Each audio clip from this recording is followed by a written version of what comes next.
Okay, so last time we went over courses, and today we're going to go over programs and a little bit of transfer information. So part 2 of our annual training is required by the state.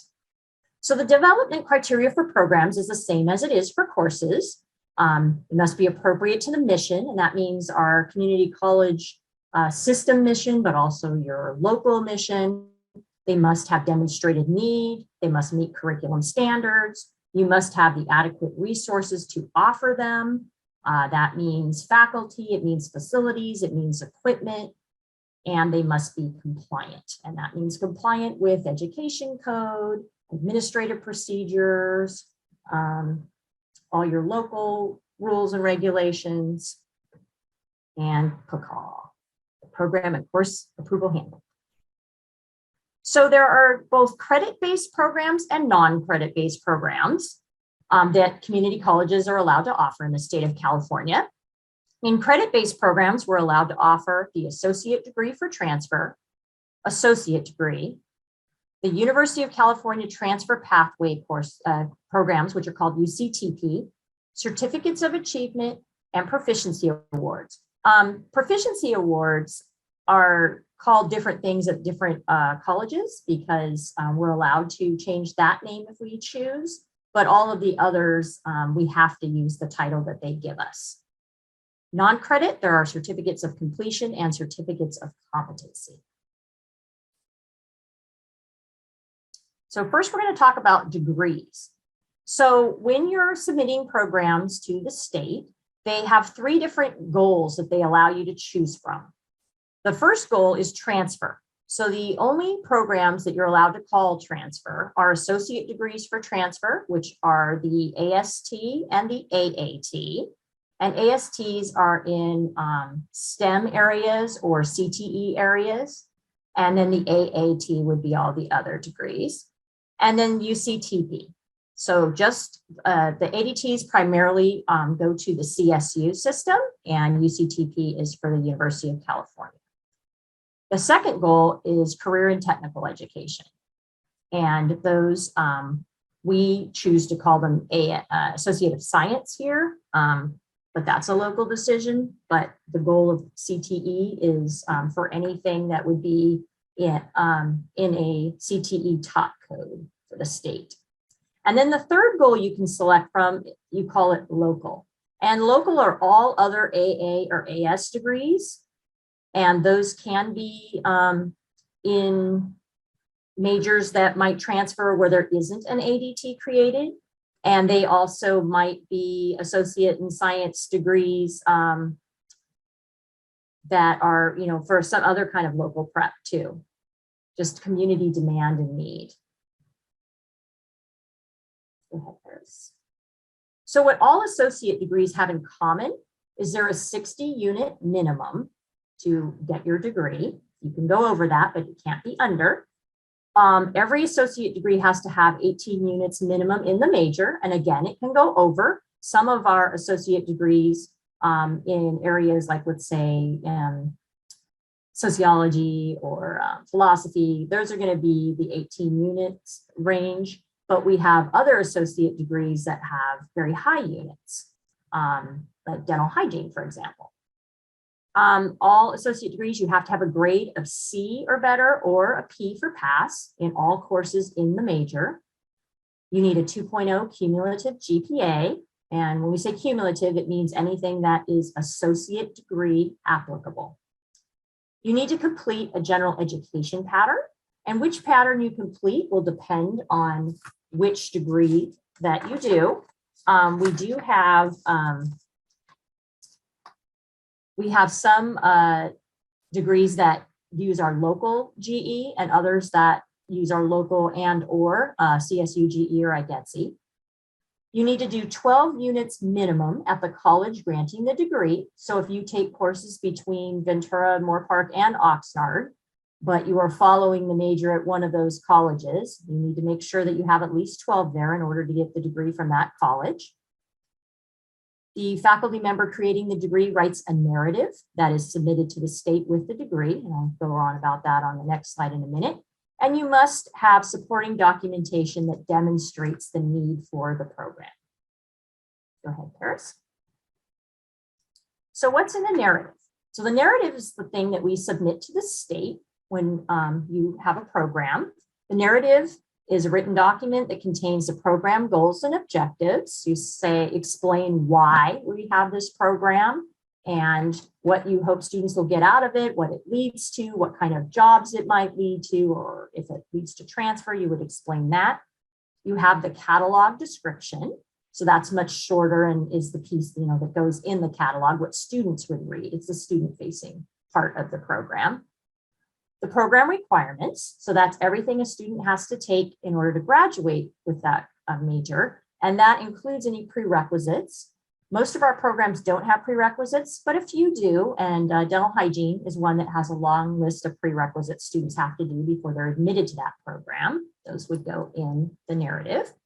Also the PSLOs, which are the program student learning outcomes, and then which general education pattern that program is going to require, or if students have a choice. Then there's a section called master planning, and that's where you explain how this program relates to the appropriateness to mission, to our local mission, the need for the program. You would explain that if it's CTE, for example, you would talk about meeting with your advisory committee and the job data that you found and how this program is going to help fulfill those needs. Then there's a section on enrollment and completer projections. So if it's a new program, you're basically looking at projecting. If it's a new program, but it has existing courses, then we can make a chart that shows the enrollment in all those courses over the last few years. And from that, predict how many might complete the program within the next few years. Then you describe the place of the program in our curriculum, and if there are similar programs on campus. So for example, auto technology has a whole list of certificates of achievement. So they would list all the other ones that we offer. And if we offered an associate degree, if we offered any proficiency awards. And then we go into similar programs at other colleges in the service area. And this is important because you're not supposed to cause harmful competition with existing programs in your local service area. So, and that's particularly in the CTE areas. So we look at what all the other colleges that are in this region, and our region goes all the way from Cuesta College in San Luis Obispo out to College of the Canyons in Valencia. And you list all of those colleges and if they have any similar programs that might be competing, or if they do have similar programs, why this one isn't a competition for those programs. So for example, if Allen Hancock, all the way up in Santa Maria, offers a CTE program that's hands-on, and we're going to do the same thing, well, that's really far. Our students aren't going to be driving up to Santa Maria to take classes on a day-to-day basis, and theirs aren't coming here. So we're really not in competition for that kind of a program. And then lastly, if transfer preparation is part of this particular degree, then you have to explain how this prepares students to transfer. Transfer preparation program need is based on student demand, but also documented transfer applicability. And we have to show that it fulfills lower division, major requirements, and general education at a transfer institution. Okay. So that's a narrative that has to be written for every program that we do. So the requirements for an associate degree, AAAS, are, and these are different if it's CTE or the local. So CTE, like I said, they typically do a local GE pattern, but they might choose CSU GE or IGETC as options for students if a CTE program's courses are transferable. So an example there is Auto Body has courses that are degree applicable, but they are not transfer level classes. So for that degree, we just have students take the local GE pattern, and it's a 29-unit pattern. Now, for fire technology, most of those courses are transfer level courses, And there's also some CSUs that have related programs. An example is CSU LA's Fire Protection Administration and Technology Bachelor of Science. So because we may have students who may either want to transfer there now or may pursue a career in fire and then later want to get to go into fire administration, we allow students to either choose the local GE pattern or CSU GE when they complete their fire technology degree. So all CTE associate degrees must contain the local GE requirements that we require, and those are our kinesiology activity and health course. They all require advisory committee input. So when we establish a new CTE program, they have to form an advisory committee. Advisory committees typically meet 1 to 2 times per year.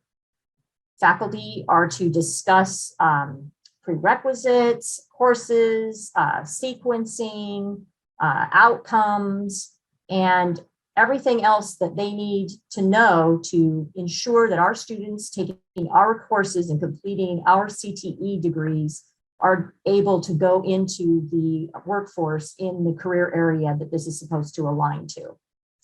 So when we submit a program, we have to show the meeting agenda and the minutes from the meetings showing that the advisory committee had input, was informed about what the program is going to be, what it's containing, or if it's a revision, what the changes are, that they approve that. And we have to have a list of who those advisory committee members are. It's fine to have faculty from our college there on that advisory committee, but it's important that it's not predominantly faculty from our college there. We need to have people out in the workforce, the people that we are feeding students to, our graduates to, and jobs there on those advisory committees. They also require us to submit current labor market data. And the Center of Excellence is an organization sponsored by the state that prepares, they do research and prepare all of this labor market data for us. So we request a report when we are starting a new program and every time we are updating a program. And they look at the local area and the job market for that particular program. And then let you, in the report, it talks about if it's a growing field, if it's more stagnant, if it's declining, if it is subject to automation and therefore, might be going away, what the average pay is for new people in the field versus people who've been in the field a while, if it's a living wage, the types of people that are going into the degree and who's benefiting from it. And this is one report we have to provide, but sometimes it's an emerging field and there may not be that much local labor market data yet. So you can, the person creating this, the faculty, can also do other research.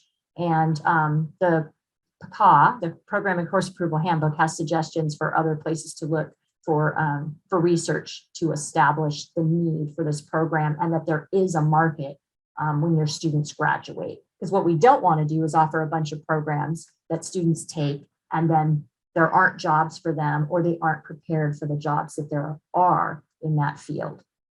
And then new programs also require, after they go through the board approval, to go to the South Central Coast Regional Consortia, which is our regional consortia for this area. And they need to have program recommendation. So the deans, the CTE deans from all of the schools that are in this area, all review each other's programs. And they're looking for that harmful competition we talked about, but they're also looking at the labor data and seeing if it is well supported and if it's a good idea to have this program go forward. And then once it's recommended by that group, then it can be submitted to the state chancellor's office. Now, a local AA or AS doesn't necessarily have to have all of the advisory committee or the labor market data. Local degrees are typically designed for transfer preparation, like I said, in areas where maybe other degrees aren't providing for that, that transfer prep in that particular major, or to meet other community needs. They also include the local graduation requirements, kinesiology, activity, and health. And they can use the local GE and or CSUG or GETSI, so depending on the goals. And if they say it's for transfer prep, again, we have to have the documentation that it is actually preparing students for transfer. And if it's for community need, we have to have some kind of documentation of the community support and need for that program. Go ahead. So Oxnard College offers the following degrees in CTE top codes. And since we have a lot of new committee members and a lot of new deans and our students here, I just wanted to, give some specifics like this so you can see the kind of things that we do offer if you haven't had time to flip through our catalog lately. So addictive disorder studies, we have two AS programs in that, and air conditioning, refrigeration, auto body and fender repair, automotive technology, business management, computer networking, culinary arts, dental assisting, dental hygiene, early childhood studies, film, television, electronic media production, fire technology, fire company officer, human services, paralegal studies, and restaurant management. These are all the ASs we have right now in the CTE top codes. Okay. Oh, and top code, sorry, I know I didn't explain this earlier, stands for taxonomy of programs. And it basically is a tracking number. And there's a top code manual, and the State Chancellor's Office maintains that top code manual so we can track our programs, and it's used for funding and things like that. And in the top code manual, they put a little asterisk next to any top code that is for a CTE area. Thanks, Paris. Okay, so then we also have a few associate degrees that have that program goal of local, that don't have the CTE. Just a few in the AS, chemistry, which is being replaced by our new UCTP degree, coastal environmental studies, engineering, physics, also being replaced by the UCTP, and pre-health professions. Now, chemistry and physics, we had these degrees, these are long-term degrees. These came about way before there were associate degrees for transfer. So these were the degrees that students could do that then prepared them for transfer. Well, now we have associate degrees for transfer, and we have these UCTP, and the students that are doing these degrees are usually preparing for those, two transfer opportunities. So these have become redundant and don't provide as good preparation as the new ones do. Coastal environmental studies, engineering are both serving majors that are not served by the ADTs or the UCTP yet. And pre-health professions is a degree that is for people who are pursuing things like dental hygiene and nursing, or other things in health like chiropractic and stuff. And this is, anatomy, physiology, all the courses that they'd be taking in order to apply to those programs. This allows them to get an associate degree before they're even applying to those programs with the preparation that they're doing already. Then we have AA degrees that are local. We have Art Two-Dimensional Studio. We have chemistry. We have a Chicano studies, deaf studies. Deaf studies is also one of those that prepares students for transfer into a few CSUs that have deaf studies programs, but there isn't an ADT for them because it's a very small program, very small majors, few students. Economics, general studies, our most popular major, philosophy, political science, and sociology.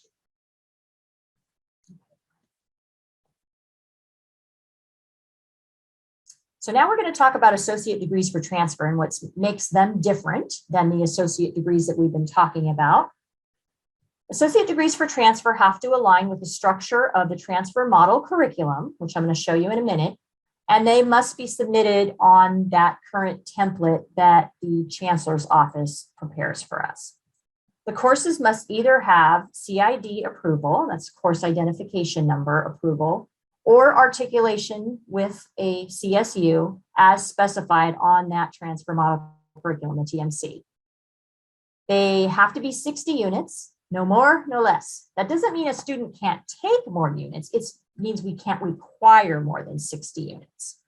Our physics ADT has a lot of units, and it was over if you did it with CSUGE. So it was only approved with IGETC because IGETC would allow it to meet the 60 units. They have a minimum of 18 semester units in the major, but they may have more depending on each major. Students have to do either CSUGE or IGETC for this GE, not local, because those prepare them for transfer to the CSU. And students may need, depending on the number of units in the major, to take transferable electives to reach their 60 unit minimum.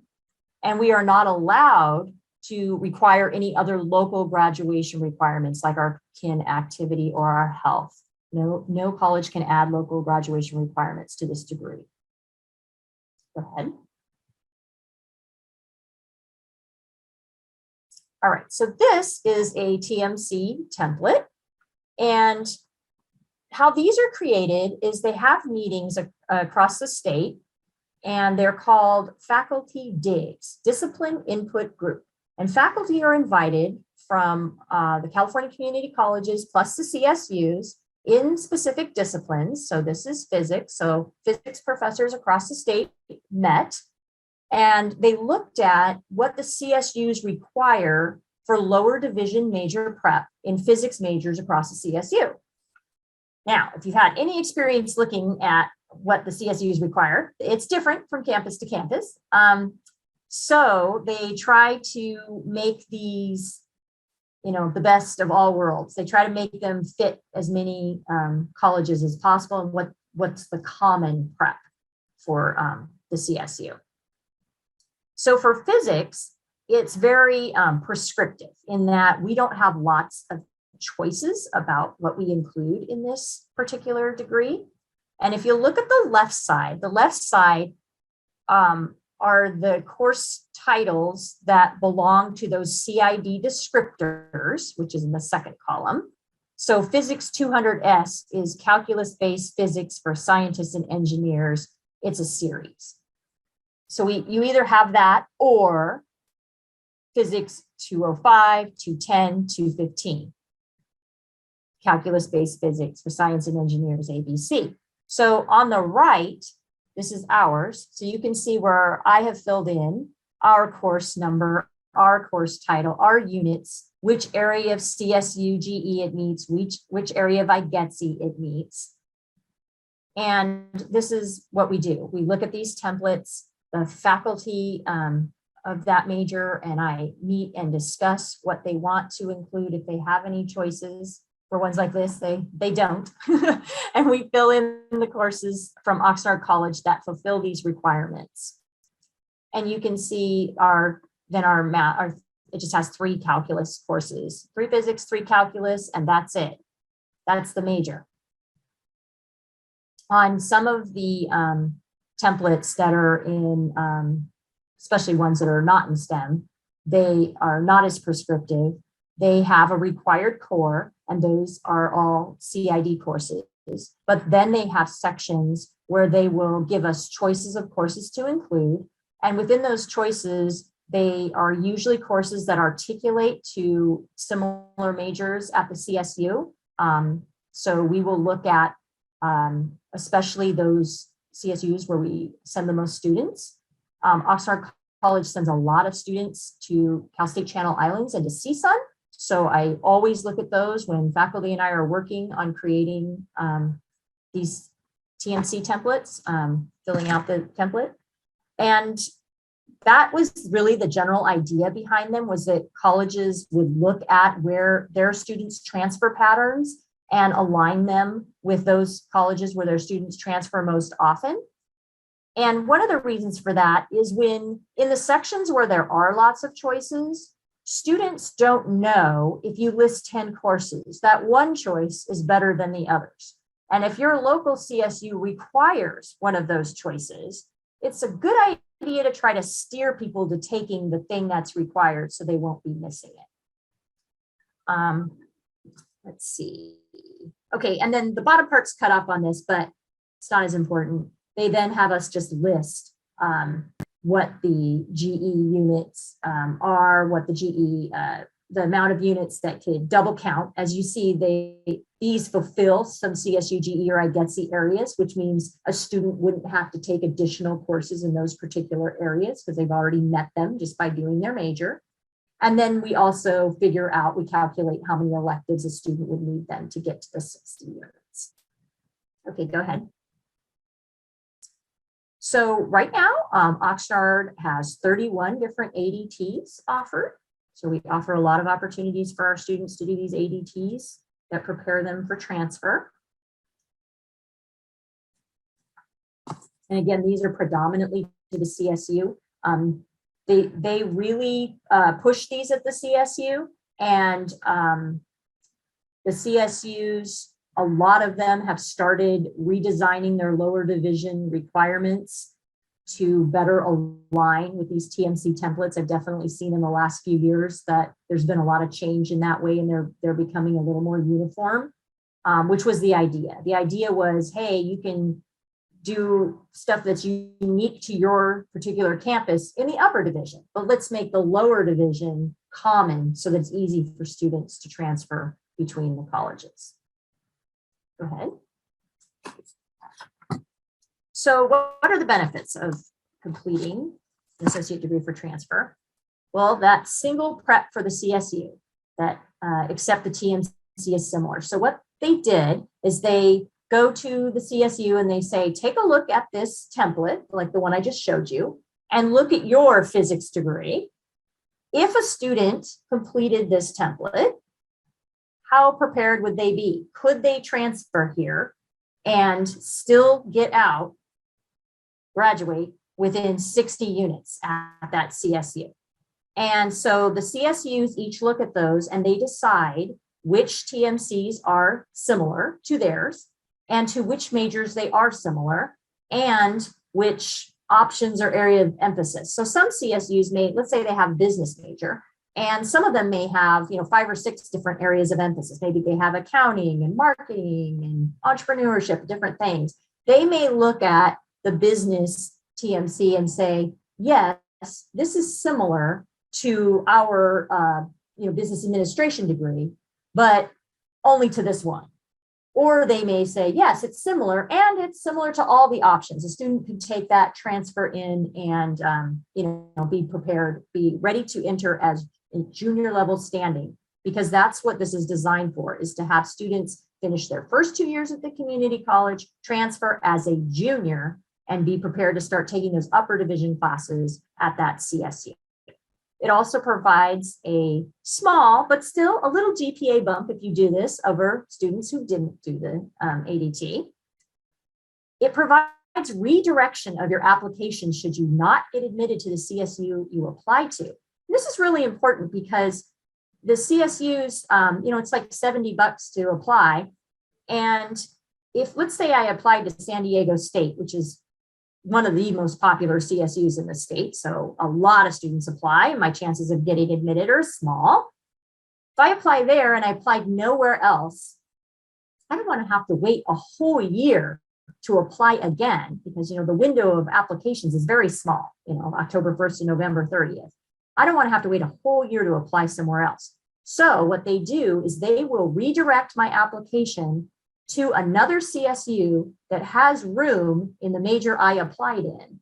So if I was a psychology major and San Diego didn't have room, but let's say, San Marcos did, then they would redirect it there and give me the opportunity to choose to go there. You can still say no. You can wait a whole nother year and apply again, but it gives you the opportunity to say, you know what, I will go to San Marcos, and I'm still ready to transfer just when I was prepared to transfer. It is a guarantee to graduate in 60 units. And that's if you stay with that same degree once you transfer. So if you're admitted as a psychology major with a psychology ADT, and then you get there and you go, you know what, I'm going to do business. they're not going to guarantee the 60 units. It has to be staying with that same major that you prepared for to graduate in 60 units. And they're also not supposed to require you to repeat anything you've already had. If you've had the same course, they shouldn't require you to, and it needs to be articulated, but shouldn't be required to repeat it.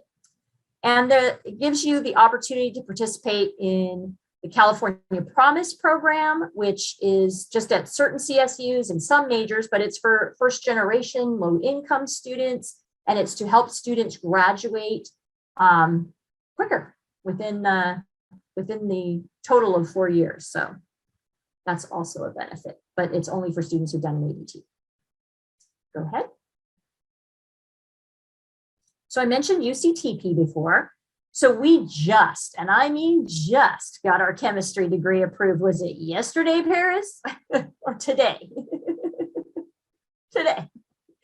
And our physics UCTP was approved very recently as well. So you will see those in the catalog now. Physics has been added. Chemistry, I don't know if you're even there yet, but it's coming into the catalog. And what those are is they also have their own little template, the UCTP template that we fill out. It looks very similar to the one I just showed you. Students complete that, plus they complete IGETC, but not all of IGETC. Oops, there you go, Paris. They get to complete a reduced version of IGETC. And the idea is that they then, because these are in STEM areas, it's way more important that students take all that pre-major prep before they transfer than all of their GE. So after a student transfers to the UC, then they would finish the missing IGETC courses. So after transfer, they're going to finish 2 more courses in the arts and humanities and 2 more courses in social sciences. They have to file a tag agreement for that school. So the school has to be accepting tags, which most of the UCs do. They have to obtain a cumulative GPA of 3.5 in the major. So a pretty high standard. If students have less than a 3.5, they can still get this degree, but they don't get the guaranteed admission into a UC. They have to have a grade of C or better or pass in all the courses required in the major. And they highly recommend that students take them for a letter grade because they do have restrictions on how many courses can be completed, pass, no pass in the UC. They have to do the 12 units in residence at the college granting the degree like all of our other degrees. Okay, go ahead. All right, now moving on. So that's for degrees. Now we're talking about certificates. So there are 3 different types of credit-based certificates. The standard certificate of achievement, or COA as we call it, is 16 plus units. It used to be 18, now it's 16. There's low unit certificates of achievement. Those are anywhere from 8 to 15.5 units. Proficiency awards are 1 to 15.5 units. And then we have the non-credit certificate of completion, certificate of competency. Go ahead. So certificates of achievement are only allowed in the 3 categories.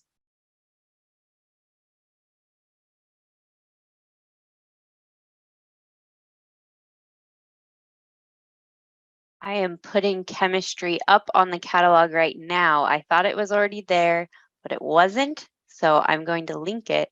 But yes, it was approved this morning. While Shannon gets some water in her. My throat's getting very dry in here. So CTE, transfer and local. And we talked about the narrative, the LMI advisory. Okay, so certificates of achievement have to be approved by the chancellor's office. They have to go on a transcript. They consist only of a major, no GE, no other requirements. And we're not allowed to have COAs of only basic skills or ESI.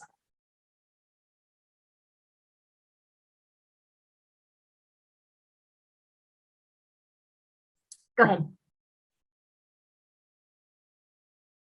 And these are all the certificates of achievement that we offer.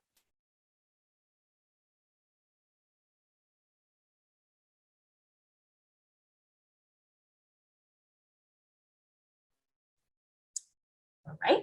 Go ahead. Proficiency awards have to be consistent with the district's college mission and meet a demonstrated need that leads to employability and feasible to offer. They also have a narrative and some kind of documentation. They don't have the same formality in their required documentation, but we still want to see that they are supported by labor market needs. They also require a grade of C or better or P in all the applicable courses. And this was a local decision, and that was because often these are stackable. Students start off getting a proficiency award, but then they progress and they want to get a certificate of achievement or a degree. Well, courses aren't repeatable once you have passed them successfully. So we decided to have the same standard of a C or better or P or better, starting with the proficiency level, so that when a student continued on, they would be prepared and could still use those same courses. 15.5 units or fewer. They're just approved locally at our board of trustees. They do not go to the state chancellor's office. And therefore, because they're not state approved, they cannot be noted on the transcript. They're not transcripted, only the courses are. This makes them also not eligible for financial aid and not included in our funding formula. Again, just major courses. There's no GE with certificates or awards, just degrees. Go ahead. Non-credit programs. Okay, so the two different types of certificates are certificate of completion and certificate of competency. And you can see the certificate of completion is used for those that are the short-term vocational programs. And I've listed all the ones we have approved to date. And certificate of competency, we have 3 ESL programs.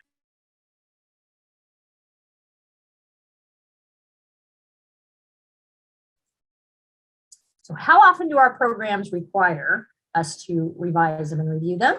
ADTs, minimum of every 5 years, or if they update the TMC template, which they do occasionally, they review those faculty digs, review the ADTs at least every 5 years, and then they solicit feedback across the state in faculty that have signed up to be informed about CID and the ADTs. And they change based on majors changing at the CSU. And we had business administration changed, last year to business administration 2.0.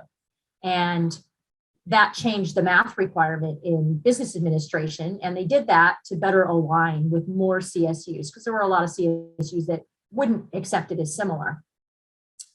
We have a communication studies 2.0 that has just been released. And so that is a degree you will see coming through here this year for a change. And so when we say, well, every 5 years, that means that at least every 5 years, you need to update the narrative, make sure the PSLOs are up to date, make sure the description, everything is up to date. And anytime we make changes, though, on a course number, title, units, GE, we still are updating these templates and having to resubmit ADTs. And the chancellor's office has to, because ADTs are called out in ed code, and so are non-credit programs, they have to reapprove them. They don't just chapter them. So that means that they are looking at every single ADT we resubmit.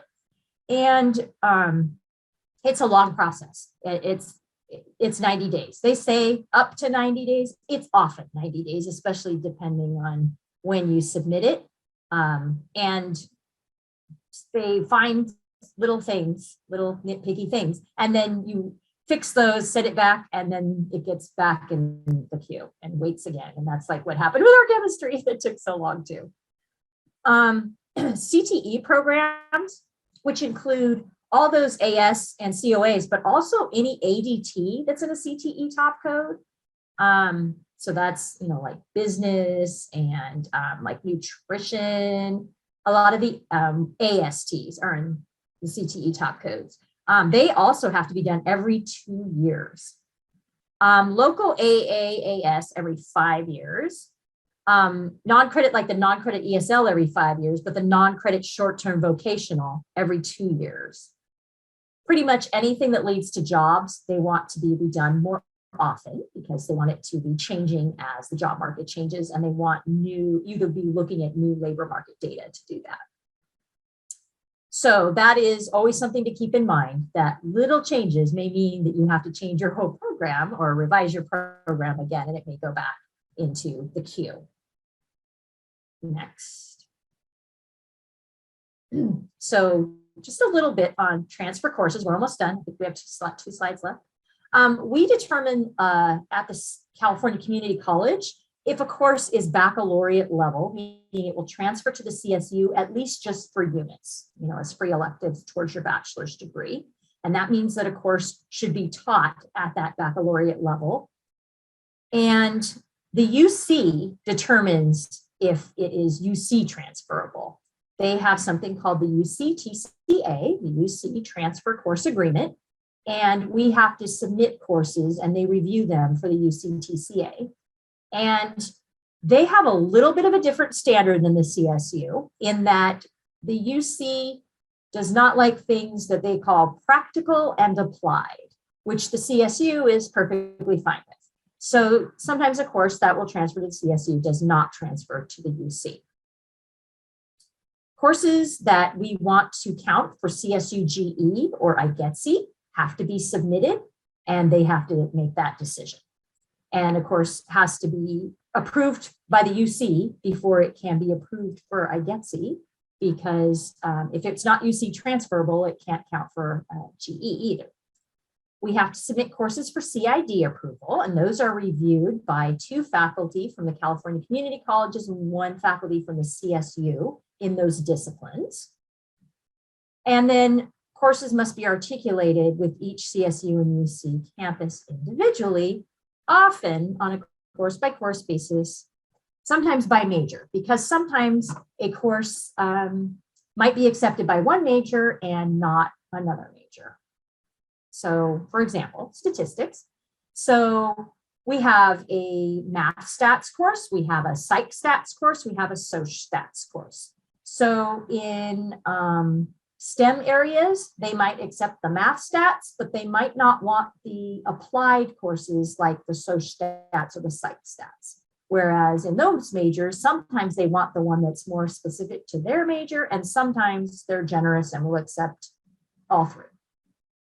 So at the end of each year, every articulation officer at every California Community College submits a list called the Summary of Curricular Changes, and we send that to all of the to our whole listserv, which is all of the AOs like me that work at a community college, but also all of the AOs at a CSU and the UC, and it shows all of our new courses that are transferable. We only use transfer courses on this.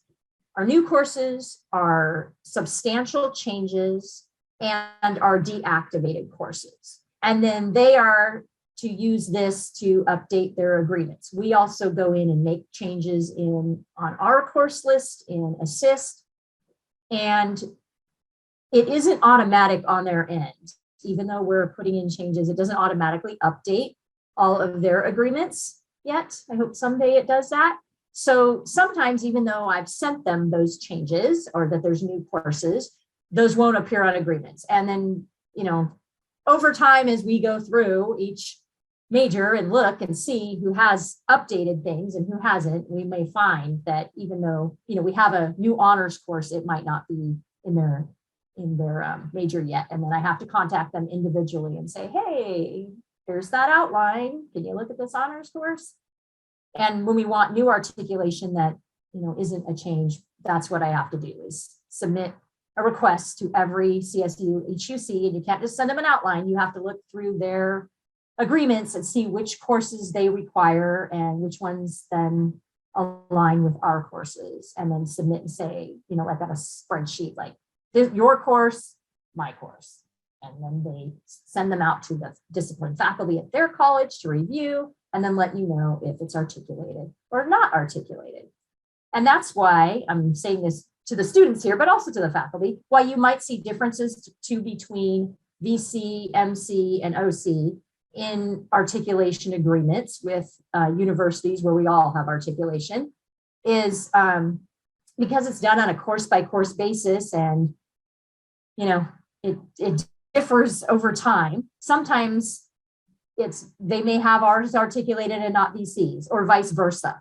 And anytime you have a student come to you and they are looking to transfer to a particular university in a particular major, and you don't see one of our courses there that you think should be, you need to let me know, and I will address that immediately with that articulation officer at that college. And it really, really helps me when I have a name of a student, and if you can tell me that so-and-so is planning to transfer to UC Berkeley as a bioengineering major next fall, and they, in that major is not showing whatever class, our calculus class, and tell me particularly which one it is.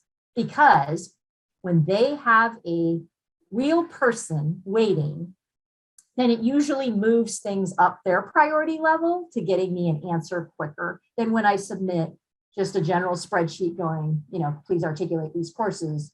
They get that from, 116 community colleges asking for things all the time. But if there's a student waiting, usually they will respond fairly quickly, trying to address that student's need. So that's really helpful for me. And the more information, the better about that. Okay, next. All right, so why does it take so long for a new course to get IGETC approved so that you can offer it? And it's because of all those external submissions. So let's pretend we'll take a course that we did last year. Created a new dance appreciation course that's a GE course. If it came through this fall and we just saw it today in our meeting, then it would go to our district, to the DCCI, District Council on Curriculum and Instruction, and they review it. Then it comes back here for second reading, and then it goes to our Board of Trustees by November. Then once approved, I would put that course into Assist. I'd submit it for CSUGE this December 22. And then if it was a CID course, I'd do that too. Then I find out in May or June if it got accepted for that CSUGE. So I can add it to the catalog of the counseling sheets. Then in June, I submit it to the UC for the UC TCA. And that's for the UC to decide if it's a UC transferable course. I get those results between August and October. If it's approved for that, then December of 2023, I can submit it to them again for IGETC. I'll get those results again in May or June of 2024. And that means the earliest the course could be offered would be fall 2024. But you made your schedule the previous year and it went live in April of 2024. So students have been registering for months, not knowing that this is now an IGETC course suddenly, right? So usually faculty offer a new course, either that would be spring 25 or even the following fall, because they need time to build that into their schedule. So that is why it takes so long for you to be able to offer your courses. And again, within this is that process. This is not the course by course within majors process, which, like I explained, is done, on the side by hand too. So a new course may take a while to appear in agreements across the state, not just for GE, but within majors as well. And anytime, I know this because I know this by heart because I've been doing it for 15 years, but anytime anybody has any questions about their courses, you're just, please ask me anytime. I don't mind telling you. I get it all the time. When I have a new course, when can I offer it? I'm happy to let you know where you are in that process. And as I get results, I always email the faculty who had courses that I submitted for CSUGE or IGETC or UCTCA and let them know, hey, your course was approved. This is where it's going next. And then I'll let you know it's okay to offer it. And I try to copy chairs and deans too on that, because you guys need to be in the loop too, since deans are scheduling also. And that's it. I'm done. I've talked too much. Thank you so much for listening.